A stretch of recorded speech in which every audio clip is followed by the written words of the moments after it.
Welcome to this month's Innovation Mastermind. This is Phil McKinney. We are online and talking about a variety of things with regards to both the community and some interesting activities going on generally within.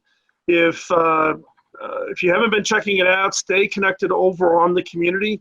That is the place where the audience or the members of the community are hanging out, and that's where, if you've got questions or comments or you find interesting things going on in the innovation space, it would be great to share those. So make sure you hop on over to the innovators.community and participate over there. Just some housekeeping as we get started in today's mastermind, and that is just a reminder of the Mastermind Confidentiality.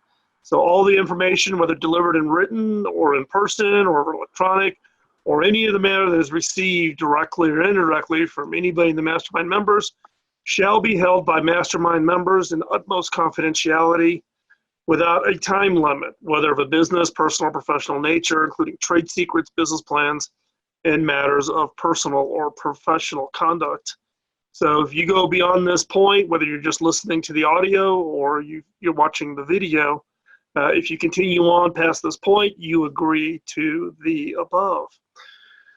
And now that we've got the housekeeping out of the way, we're going to jump today right into the main content today. We have one of the members of the mastermind will be sharing what they are doing, and I'm going to give this particular guest today an opportunity to introduce themselves. So, hey, Josh, why don't you go ahead and just give us a little bit of your background and what your role is and where you're at. Yeah, absolutely, and that'll be part of the talk too. I'm a radiologist in Cleveland, Ohio. I work for the Cleveland Clinic. My title is Vice Chairman, Imaging Office of Innovations. I tried to avoid the word innovations in the title, but it came through anyway. Well, yeah, we've had that I've had that conversation on the radio show where be careful having the word innovation in your title because it just paints a target on you. I tried, but to no avail. So I'm someone who's kind of not a technical person per se. I was a philosophy major in college. I'm a radiologist now, so I have some technology knowledge, I suppose, but I'm not really an engineer or computer scientist or anything like that.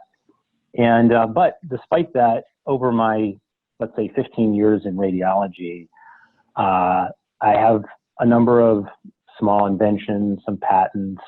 I've always been interested in entrepreneurship. And in fact, I had started a group shortly after my training. I started a company called Vision Radiology, which is a teleradiology group for overnight coverage of radiology studies of emergency room CAT scans and things like that all around the country.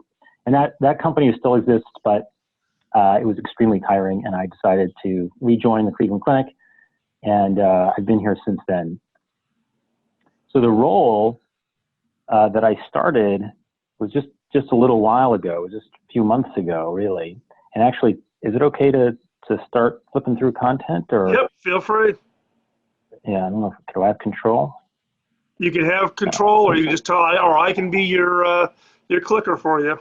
That's all right. No, there we go. So just to give a little background, so the Cleveland Clinic, probably heard of it. It's a big hospital system, mostly centered in Cleveland with, I think we have something like 10 affiliated hospitals locally. And then we also have branches in Las Vegas and Florida and Canada and United Arab Emirates and soon to be London.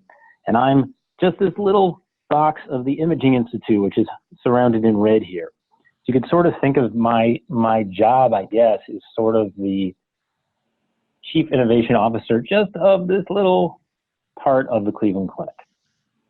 There are, to my knowledge, there are no other similar positions in our institution. It's just me, so I'm flying solo a little bit with your guys' help and guidance and advice. We could go to the next slide. Oops, hold on a second. That's no problem.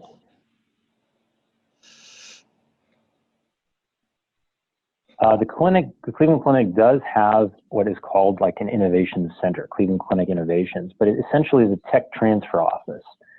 It's a good one. I mean, in terms of health systems, it's been probably more successful than most, but its basic technique is to just sit around waiting for physicians and others in the institution to write something down on a napkin and come to them and say, hey, I think I have an invention idea.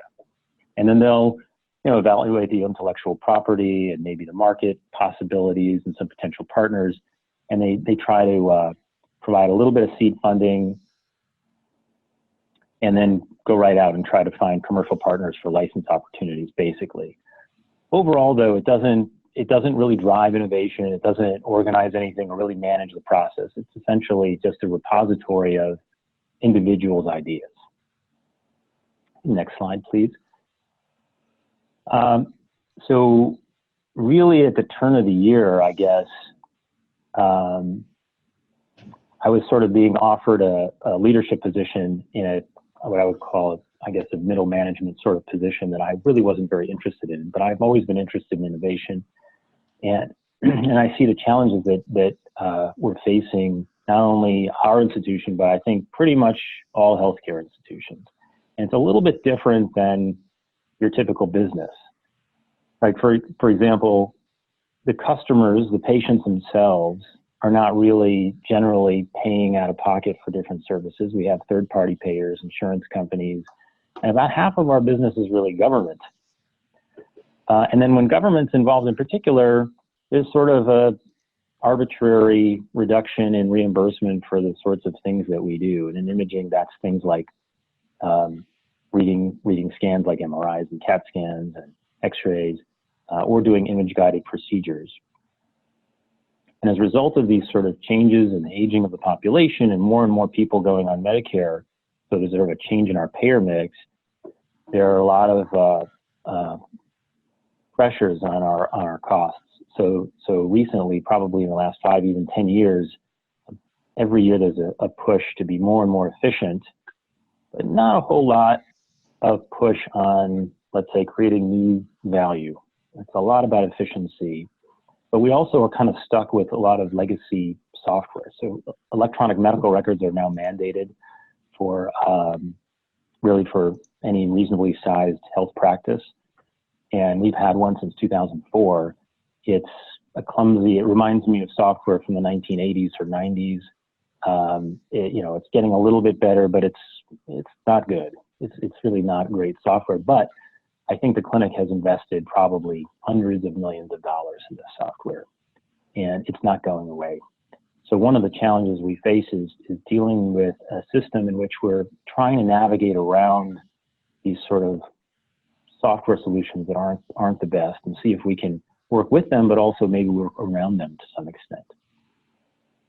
And the other challenge we face that's in healthcare, maybe supposedly more than in most industries, apparently much more, is burnout, and that has to do with this sort of constant pressure for efficiency. You do the next slide, please.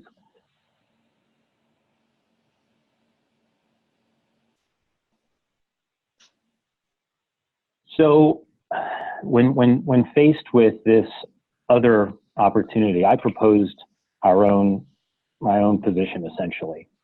Again, I said it didn't exist here, and I've been listening to Phil, your podcast, and listening and reading a lot of books, and always been interested in doing creative work and trying to come up with new ideas. And so I proposed this process in which this position, which we could try to create new value, whether it's internally to the stakeholders the employees within our institution, to try to make things more pleasant, better experiences, more efficient, or whatever, to offer a greater value to patients, and maybe even at some point to insurance companies, come up with new product lines, service lines, and also to help promote those sort of, I'm calling them lone wolf inventors that the main office deals with, but they don't really encourage them in any particular way. They're not really drawing them out. They're not trying to help them in the early stages of validating ideas and piloting, things like that. So all of those things were sort of goals for what I'm trying to develop. And this position really started, I would say, in February. Now, I have no direct reports. I'm given really designated probably a half a day of work per week for this. Now, of course, I'm fortunate that I'm a radiologist and not a surgeon, and I can say, oh, I'm not going to read x-rays for an hour and I'll take a meeting or something like that. So I do have some flexibility during the week, but it's not a full-time job by any means. I could have the next slide.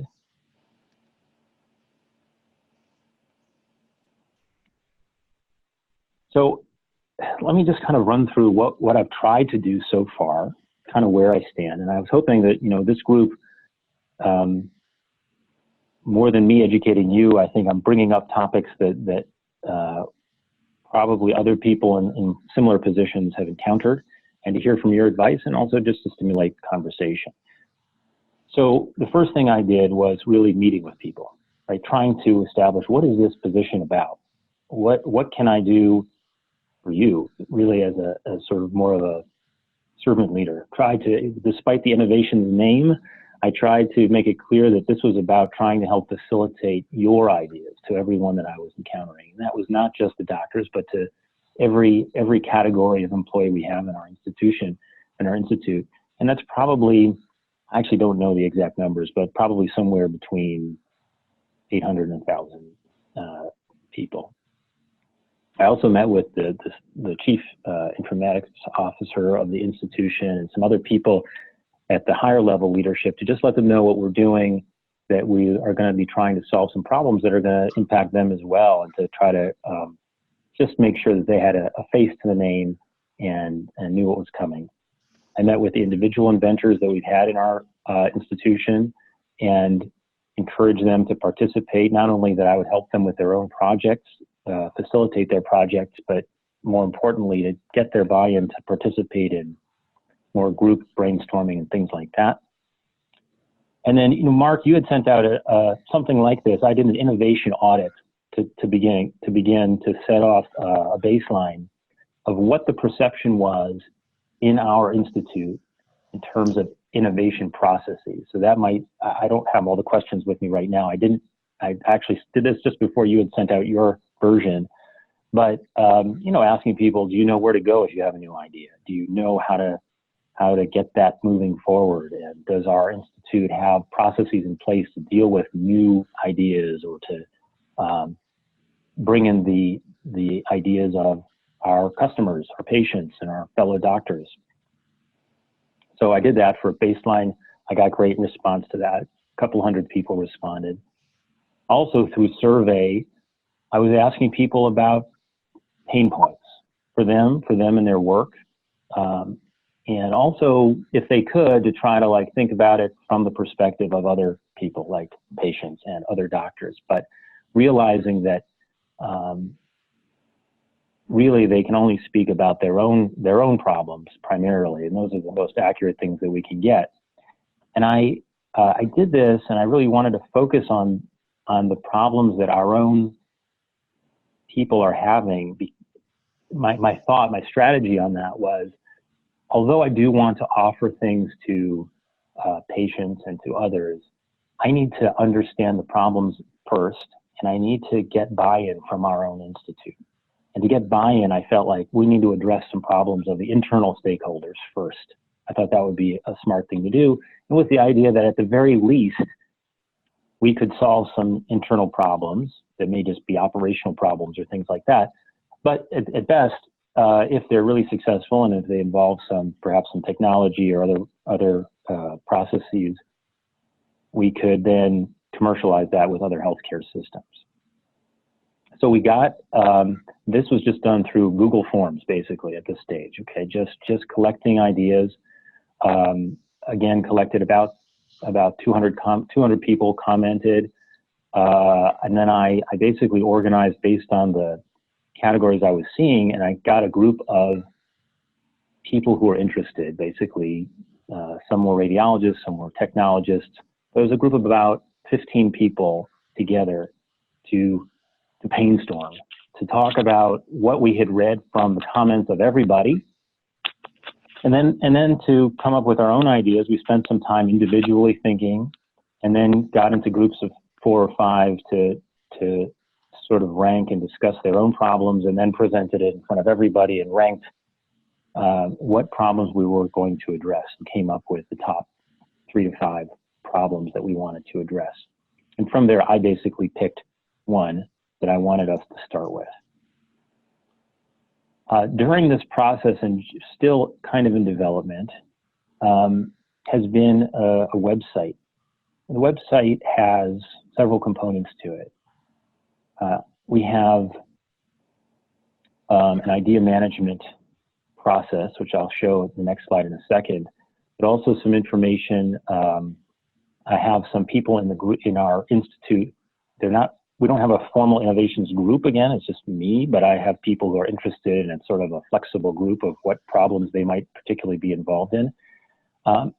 And I've asked them, certain of them are somewhat tech experts, let's say. They have a particular field of interest, for instance, 3D printing or web applications or whatever.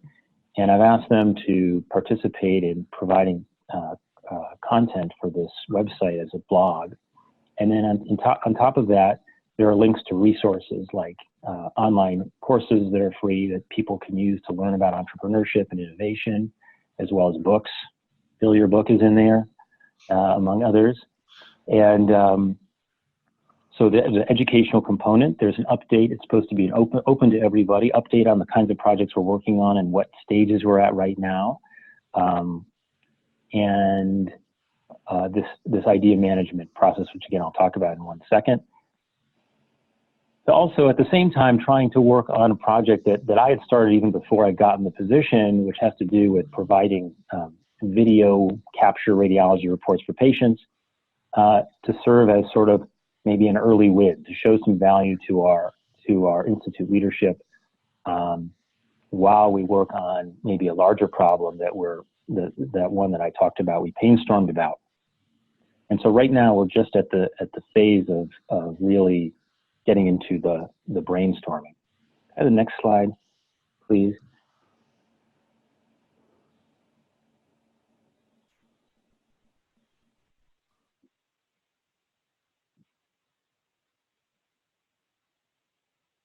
I don't see the next slide yet, but if you could put it. It should be there. Oh, there, I see it now. There you go. This one, yeah. Yep. It's going to bounce a little bit, but it'll get there. Okay. I'm looking for the one not on the, well, I guess I don't know which order, what the right order, but I'll talk about this one. So it says process group innovation. Process for group innovation. Yeah. Yep. That was the next slide. So the way I have approached this, and I'm really curious about your thoughts about this, is, you know, I have a position where I'm trying to facilitate innovation across a very large institution. It's geographically diverse. We are connected as an institute in terms of imaging, but there's not a lot of contact between the locations other than occasional phone calls and things like that. And so the process that I have in mind that we've sort of started working through with this so-called brainstorming session was to try to enlist the whole institute, to try to enlist everyone, no matter their role in the institute, to try to collect their ideas about pain points and things like that. But in this case, we would do brainstorming as well to get them to ideate and vote and rank through our website. But then to bring a smaller group together that could start off with a baseline of what's been provided by the larger group, as well as their own ideas, and really refine ideas, rank ideas, and things like that. And I don't know if that's the best way to do it. You know, sometimes I feel like the way to do it is to just have that small group together. But I'm curious about your thoughts when we get to that point. But basically, the general process I have in mind is figuring out pain points, especially with the idea of sort of thoughts of human-centered design. I want to understand problems well before attempting to brainstorm solutions, if possible. And then to generate a challenge online initially, to open that innovation challenge to everyone to contribute and to comment. to vote, then to bring that smaller group together. And once we come up with, we come up with the top idea or couple ideas, to form teams and to actually execute those ideas. We have not gotten to that point yet through this process. Have the next slide, please.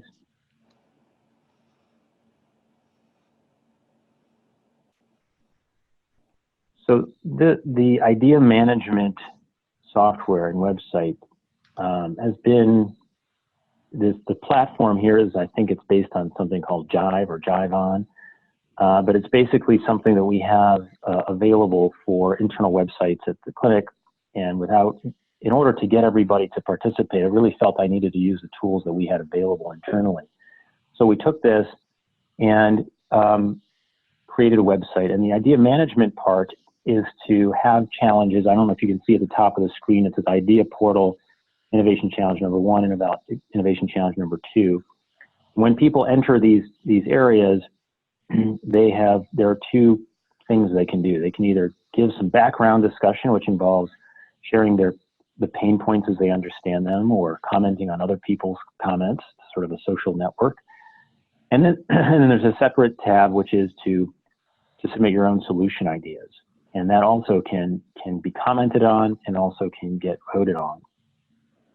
So I liked the design because I wanted to be able to drive conversation, not just about the solution, but about the problems themselves. It's a way we can collect things, we can archive these things, although it's not in a very, not like it's archivable and downloadable into a spreadsheet or something like that. But it's all there, it's all reviewable and visible, not perfect in that regard. And then again, this is part of a broader website that has other pages, and you can see in the upper right corner, I think, some tabs like the home page, education page. There's sort of a new technologies page, which has some RSS feeds of articles of new technology to help just sort of stimulate and marinate people's minds in new technology. An inventors page that's meant to provide resources to the individual inventor, and then a page that talks about current projects that either we as a group are working on or individuals within our institute are working on. And another factor in this software that I like actually is the ability to praise people, frankly, is to make a tag to their name and have that be brought to other people's attention so that they're rewarded for participating, essentially. Next page, please.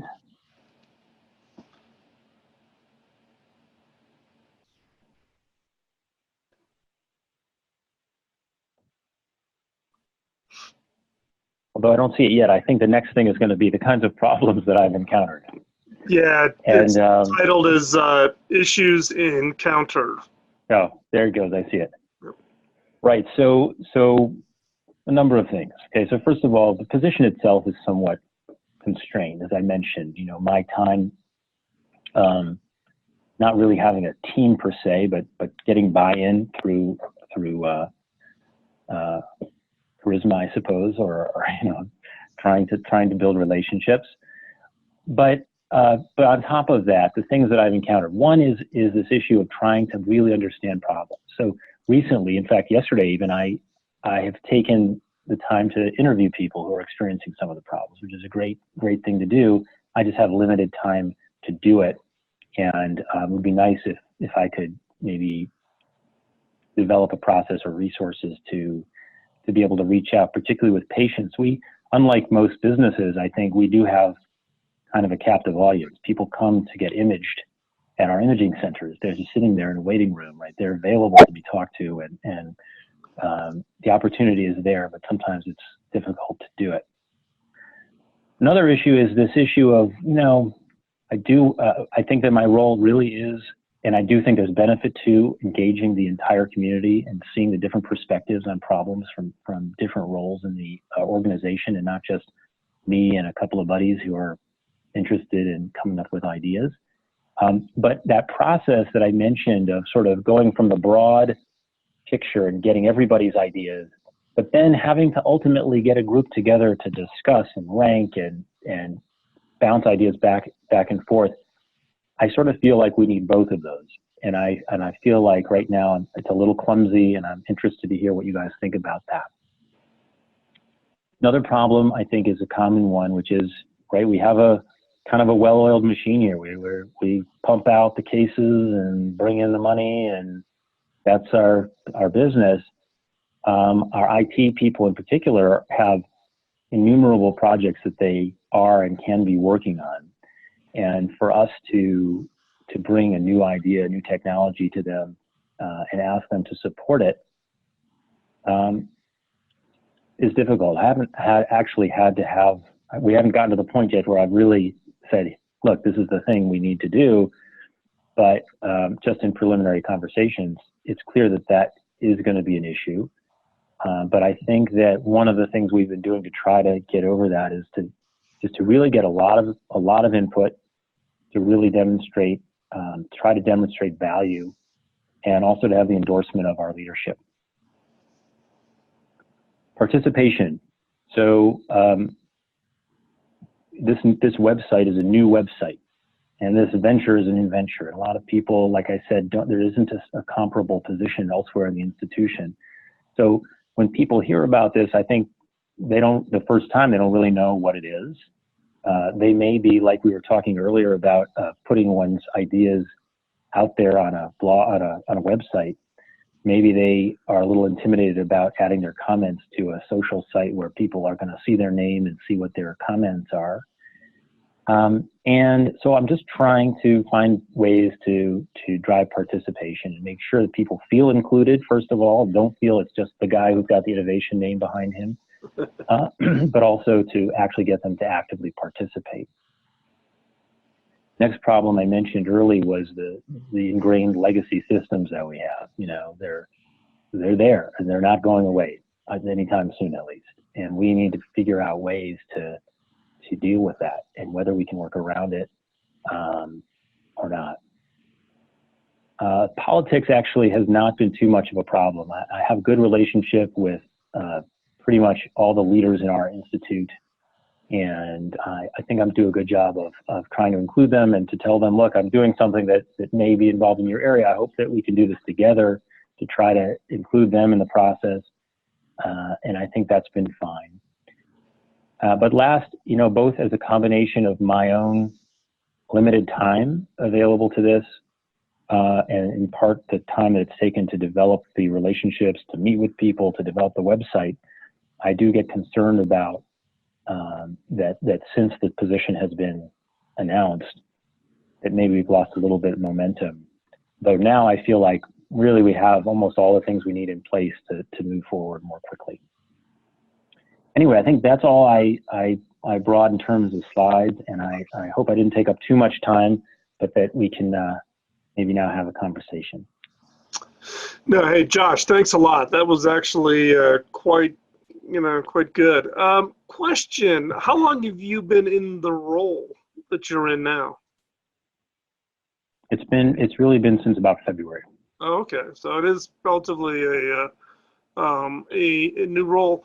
One of the points that you've got on here on the issues encountered, I'd like to maybe talk and get a little bit of more discussion from you on what you're seeing or experiencing is really around this engaging the broad community versus the dedicated group versus both.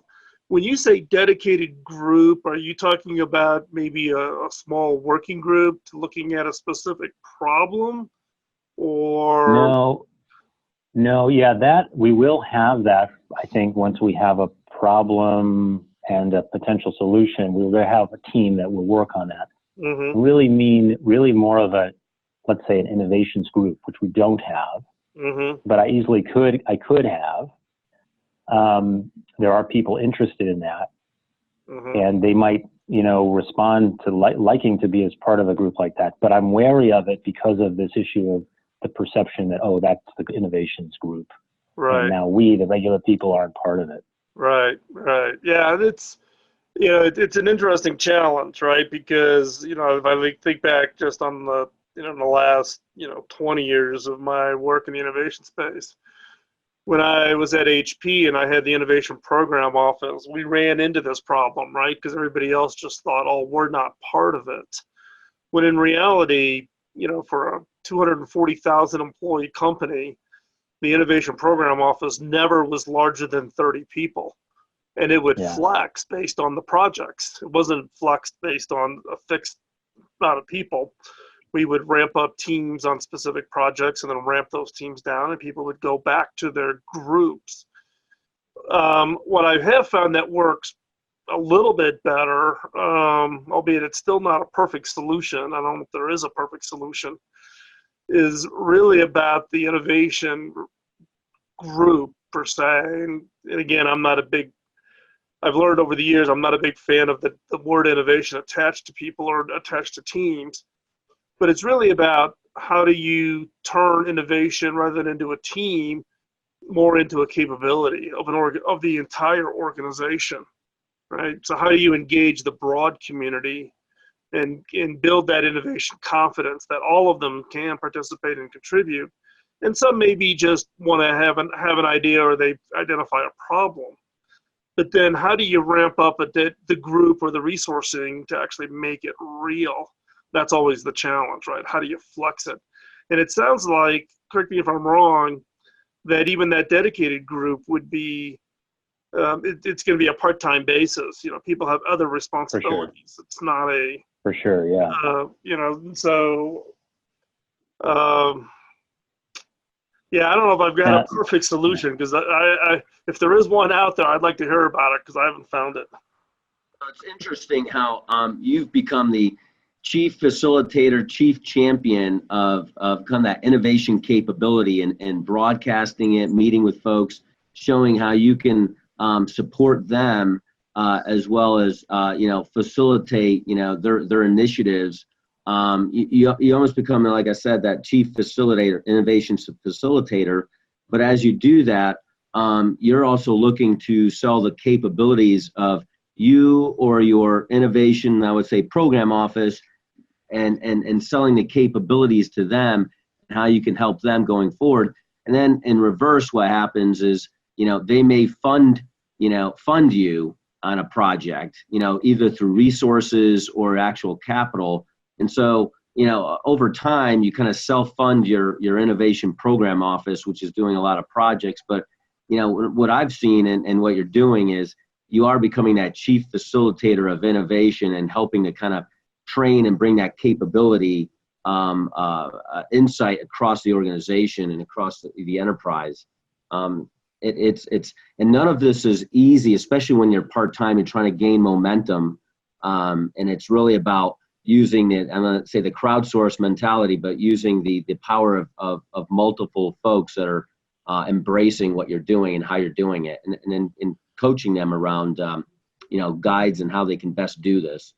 Here's one thing I wanted to at least toss out there is, it sounds like you're still early. You've got a couple of challenges underway, problem statements, challenges you're gathering ideas on. It kind of ties into that next bullet that you have on issues encountered, which is about the resourcing from operations and buy-in for support of anything that you would develop. And I think that also plays into this item on the second bullet on the dedicated groups.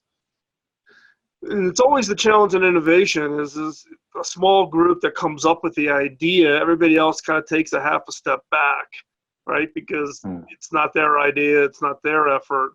But to make any innovation, the execution of any innovation successful, you have to have the buy-in across all of the operations, whether it's something as fundamental as getting an interface into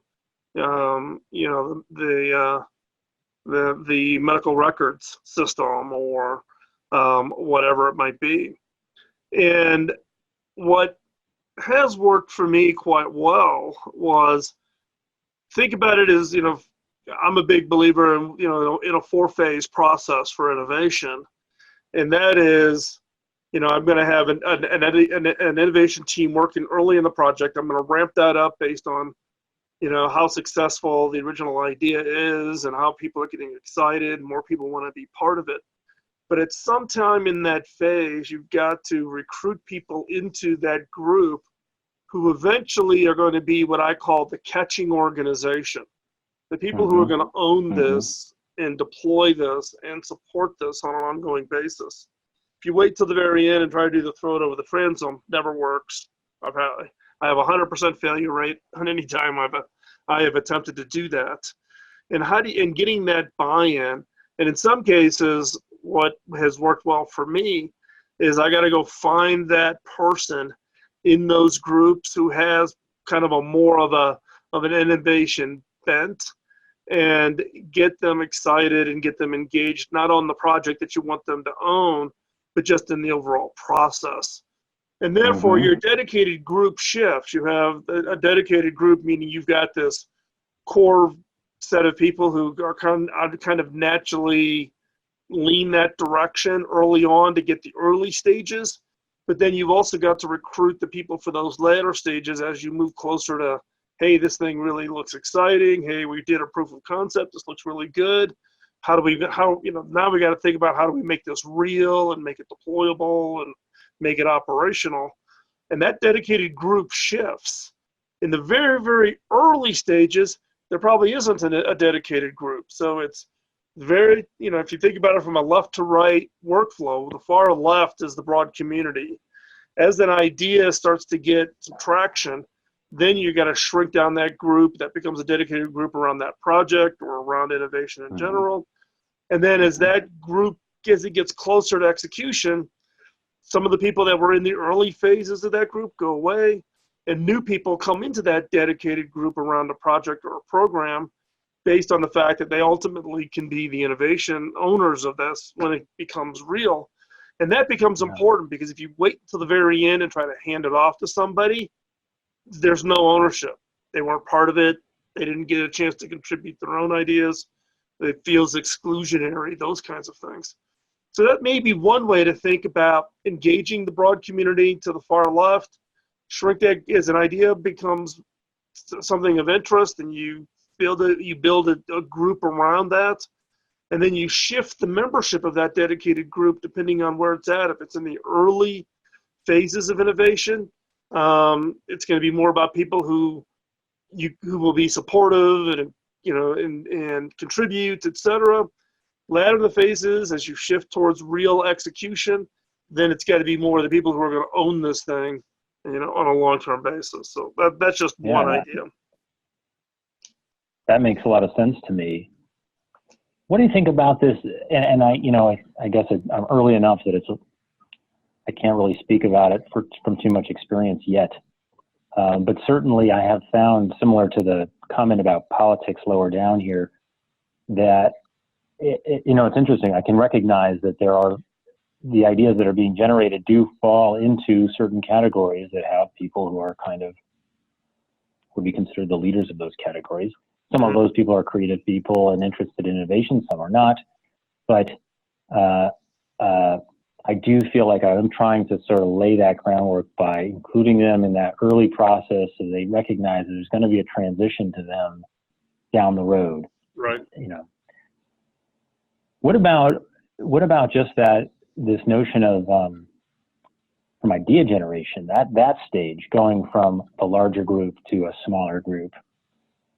Like usually one could just skip having a smaller group at all and just sort of crowdsource ideas and vote and things like that. But I think there may be something missing about the back and forth and refinement when you rely on that.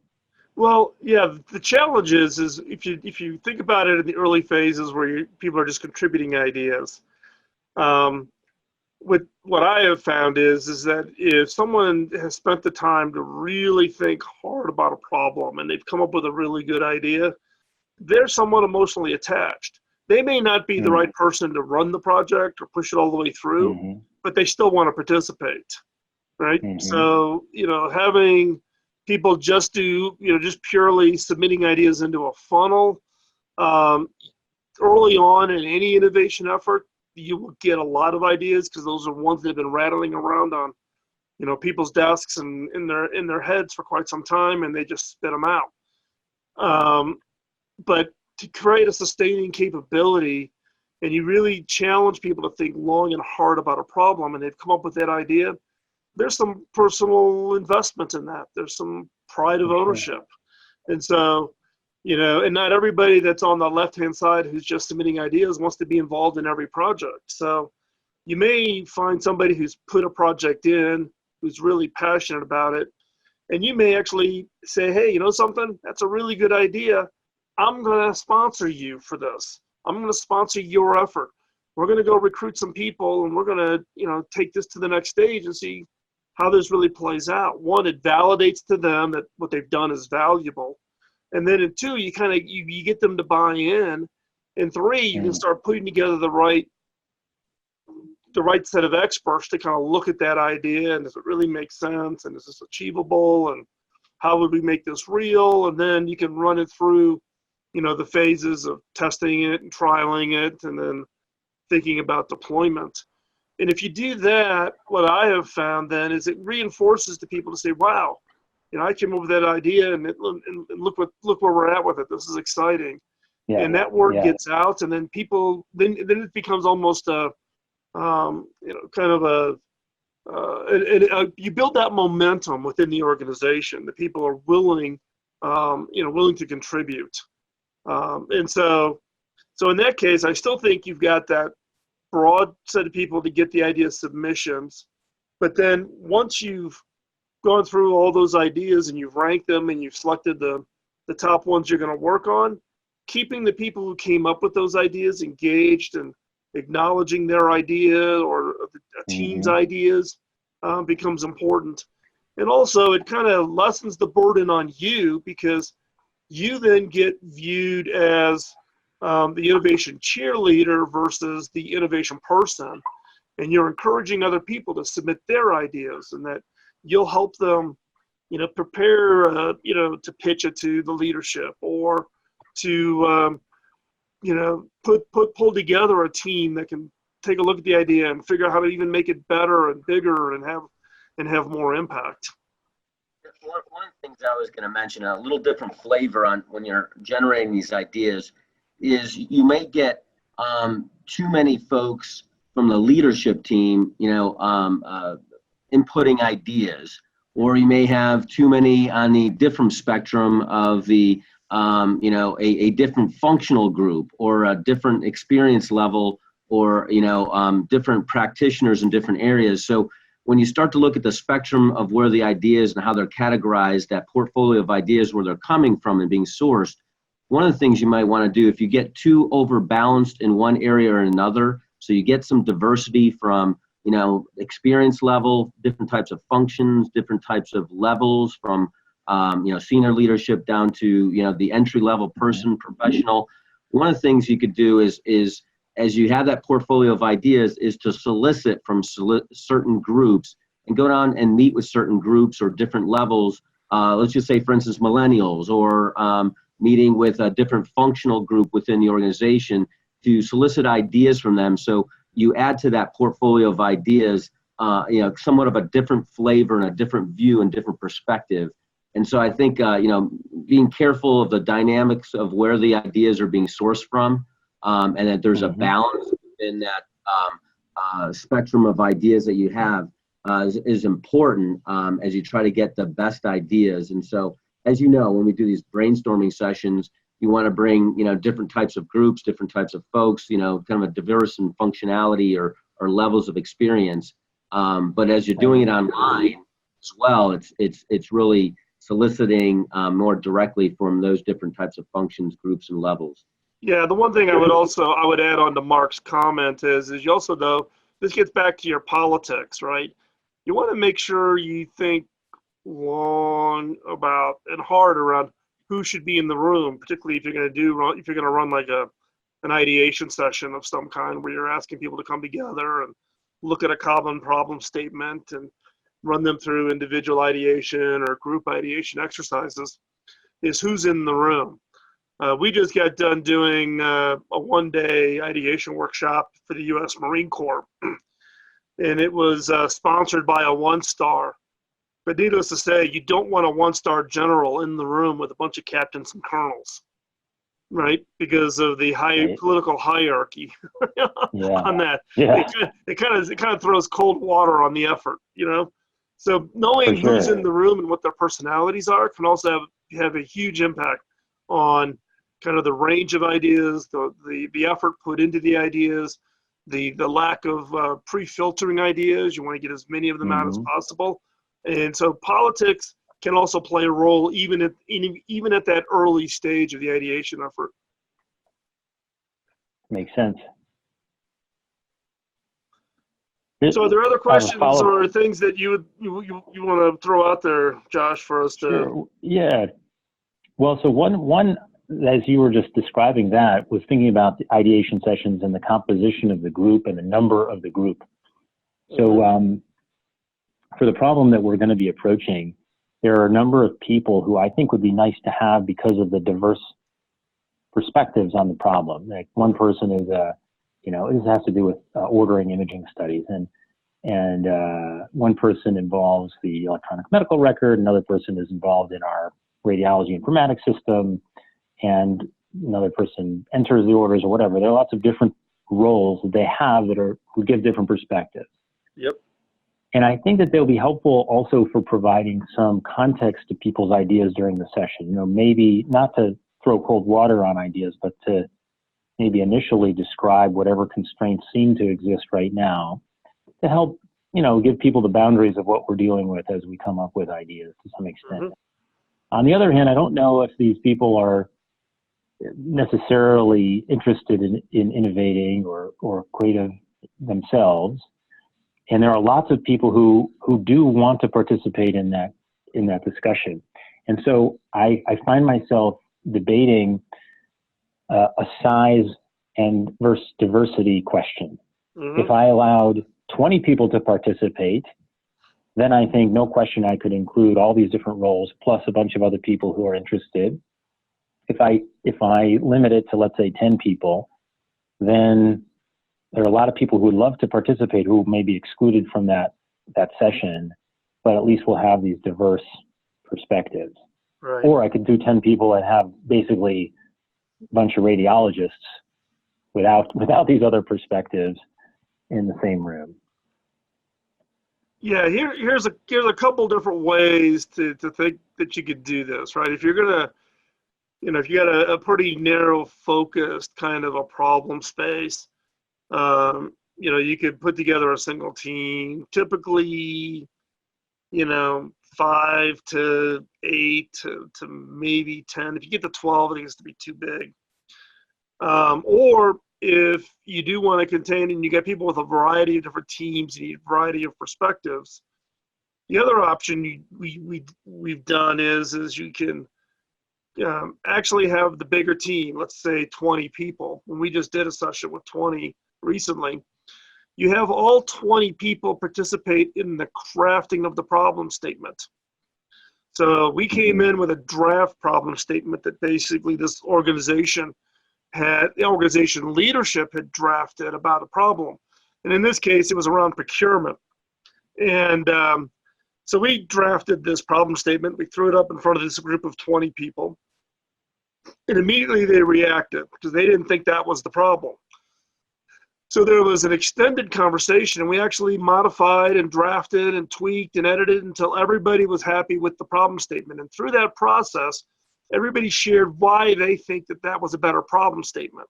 Okay, it's really not a procurement issue, it's this issue, and I work in this group, and this is what I see, and those kinds of things. So we had all 20 people in the room have the freedom to modify the problem statement. Then what we did is we broke them down into 4 teams, 5 people each. And then we actually had them run through an individual ideation activity where it's just individual ideas because they've now had this, multi-hour conversation on drafting the problem statement and getting it tweaked. So we did individual ideation. Then we had them share their individual ideas. Then we grouped those individual ideas. And then those groups of ideas are the ones that got ranked. So by the time we were done, we picked the top 1 or 2 ideas from each of the 4 teams. And we walked out with 4 really great, 4 very different ideas. Because a small team of 5 people, they can talk amongst themselves, they can bounce ideas off of each other. You got 20 people and you're trying to run it as one session, then you're going to have the wallflowers, the people who just won't talk. You've got the people who are sitting in the back of the room with their arms crossed. If you're on a team of 5 people, it's pretty hard to hide. You know, you're going to get dragged in to get your contribution in. So we used the entire group of 20 to craft and really fine-tune the problem statement. And it was actually quite funny, right? Because I think we allocated like 40 minutes for this part of the project. I think we went 2.5 hours because we wanted to make that is the most important thing, was to make sure that the problem statement is correct. Yeah.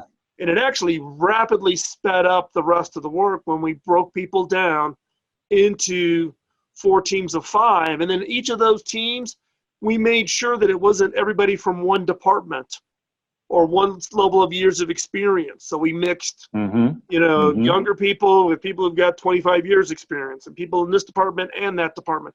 So each team of 5 had that same kind of mini version of the mix of that diversity, and the output was just off the scale. It was phenomenal. Oh, good. That's great. Yeah, I like that. And that's somewhat parallel to what I tried to do with our initial brainstorming thing, because we had too many people and we broke them into small groups. I think that did help. Nobody could hide. They all participated. They presented as a group what their ideas were, and then we grouped them afterwards to do ranking. And by the way, Josh, I love the term painstorming. I think that is not mine. I think it's a great term. I got that from Todd Dunn, who's the Chief Innovations Officer of what is that called? One of the healthcare systems in it's called Intermountain in Utah. Oh wow! He's a great guy. Yeah, he gave me that one. I can't claim credit. I was going to say, Josh, is one of the big things is, as Phil was talking problem statement, I think a lot of it too is having folks, giving them research or having do some research before the brainstorming sessions around that problem area, providing a lot of input on either trends or other areas that would, a news or anything around that problem area that would help kind of shape their thought process as they try to define further that problem statement. I think that's an important aspect is the research ahead and that information flow ahead of a brainstorming session and that preparatory stage. Yep. Yeah, homework is important, particularly. Yeah. But what I have found, I've seen it happen multiple times, but this last one we just did with this group of 20, is making sure you come in and make sure people understand that the problem statement's a draft and you're looking for their contribution, because when they own the problem statement, the energy in the room is totally different. Oh, that's an interesting point. Yeah.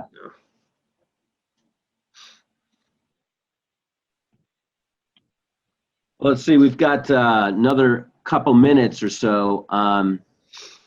Josh, any other thoughts just on, areas and what I want to say, I'm proud of you. I'm very proud of you because, it is a very hard game to play and it's very painstaking, kind of being that, individual kind of drawing it into more of a group oriented practice area and doing it part-time. So it takes a lot of, you don't want to make this a hobby. This is really something you want to drive across as a capability. And, it takes folks from the kind of the grassroots approach and then eventually tying in more investment from, leadership and from the corporate wise enterprise and then everyone involved. But you're that chief champion innovator, that facilitator, and it's a hard job. And as bringing a community of folks like-minded and learning from, the challenges they've had as innovators is important, and embracing other innovators is important in your journey that you have. But yeah, I just want to say I'm proud of you and all that you're doing there. You're definitely learning a lot of good insights, and I think a lot of folks will definitely benefit from seeing what you're doing and even communicating with you and being able to talk to you about your challenges and how you're adjusting to those challenges and then learning from them as well. But really proud of what you've done and really appreciate it. But Any other thoughts, comments? Thank you. No, I mean, I hope that those that aren't here today and who are watching this can, feel free to share their thoughts, and we can have a conversation over in the network, or outside of it, either way. But maybe that's the best way to do it. Yep. I really appreciate the two of you, and thank you so much for your comments. Nope. And Josh, thanks for your sharing, being willing to come onto the mastermind and share it. And again, as Josh said, if you've got comments, feedback, additional questions, suggestions for Josh, hop on over to theinnovators.community and find Josh there, and you can direct message him or post over in the mastermind group. We can continue the conversation with that. And Josh, again, thank you very much for taking your time, and Mark, thank you as always for being the person behind the scenes who keeps the mastermind on track to get everybody together. And with that, we'll be posting over into the community for the next mastermind coming up. So with that, everybody have a great weekend, and we'll talk to everybody soon. Bye.